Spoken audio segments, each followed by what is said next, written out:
بسم اللہ الرحمن الرحیم۔ ایران کے ایک گاؤں میں دو بھائی رہتے تھے۔ دونوں میں بہت زیادہ محبت تھی۔ لوگ ان کی محبت اور اخوت کی مثالیں دیا کرتے تھے۔ بڑے بھائی کا نام عبداللہ اور چھوٹے بھائی کا نام عبد الرحمن تھا۔ عبداللہ شادی شدہ اور 4 بچوں کا باپ تھا۔ دونوں برتن سازی کا کام کرتے تھے اور اپنے کام میں ماہر تھے۔ وہ سال میں 2 مرتبہ اپنا سامان شہر میں بیچنے جاتے تھے اور واپسی پر اپنی ضروریات زندگی کی چیزیں خرید کر لاتے۔ اس کاروبار سے معقول آمدنی حاصل ہوتی تھی۔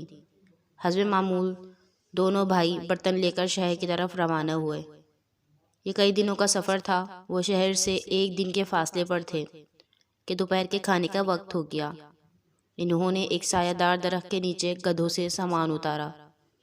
گدھوں کے آگے گھاس ڈال کر وضو کر کے نماز ظہر ادا کی اور کھانا کھانے لگے۔ کھانے سے فارغ ہوئے تھے کہ انہیں کسی شخص کے چلنے کی آواز سنائی دی۔ انہوں نے دیکھا گرد و غبار میں اٹا ہوا ایک شخص ان کی جانب آ رہا ہے۔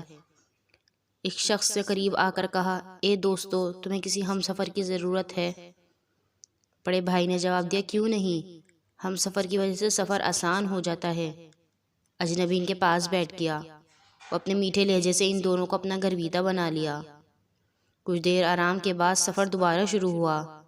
دوران سفر اجنبی نے بڑے بھائی کو اکیلے پا کر باتوں باتوں میں اس سے پوچھا کہ سامان بیچنے کے بعد کیا تم دونوں برابر تقسیم کرتے ہو؟ بڑے بھائی نے جواب دیا، ہاں، ہم ایسا ہی کرتے ہیں۔ اجنبی نے کہا، دیکھو میاں، تم بال بچے والے ہو، تمہارا حق زیادہ بنتا ہے اور محنت بھی تمہاری زیادہ ہے۔ چھوٹے بھائی تو اکیلا ہے، کیا تم نے کبھی اس پہلو سے بھی سوچا ہے؟ اس طرح اجنبی نے بڑے بھائی کے دل میں وسوسہ پیدا کر دیا اور بھائی نے عہد کر لیا کہ اس بار وہ حصہ زیادہ لے گا۔ اسی طرح اجنبی نے موقع پا کر چھوٹے بھائی سے بھی یہی سوال کیا۔ چھوٹے بھائی نے بھی وہی جواب دیا کہ ہاں، ہم برابر تقسیم کرتے ہیں۔ تو اجنبی نے کہا، میاں، ابھی تمہاری شادی ہونی ہے، گھر بننا ہے، آمدنی کی تقسیم میں تم نقصان میں رہتے ہو، کام کاج بھی تم زیادہ کرتے ہو، بڑا بھائی اپنے بچوں میں مصروف رہتا ہے، اس طرح تمہارا گھر کیسے بنے گا؟ تمہاری شادی کے اخراجات کیسے پورے ہوں گے؟ چھوٹا بھائی بھی وسوسے میں آ گیا اور اپنے بڑے بھائی سے کھنچا کھنچا سا رہنے لگا۔ اجنبی سائے کی طرح کبھی بڑے بھائی کے کان میں کچھ کہتا، کبھی چھوٹے بھائی کے کان بھرتا۔ شہر پہنچنے کے بعد سامان بہت اچھے داموں فروخت ہو گیا۔ ضروری خریداری کرنے کے بعد دونوں بھائی جامعہ مسجد جمعۃ المبارک پڑھنے گئے۔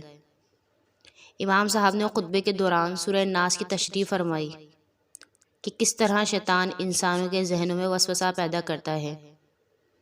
اگر آپس میں بے اتفاقی پیدا ہو جائے تو آپ لوگ فوراً لا حول ولا قوت الا باللہ العلی العظیم پڑھیں۔ اس طرح وہ شیطانی وسوسہ فوراً غائب ہو جائے گا۔ دونوں بھائیوں کو بات سمجھ میں آ گئی۔ مسجد سے باہر نکل کر دونوں بھائیوں نے اپنے دلوں کو ٹٹولا اور ایک دوسرے کے بارے میں غلط وسوسوں پر لا حول ولا قوت الا باللہ العلی العظیم پڑھا۔ وہ اجنبی فوراً غائب ہو گیا۔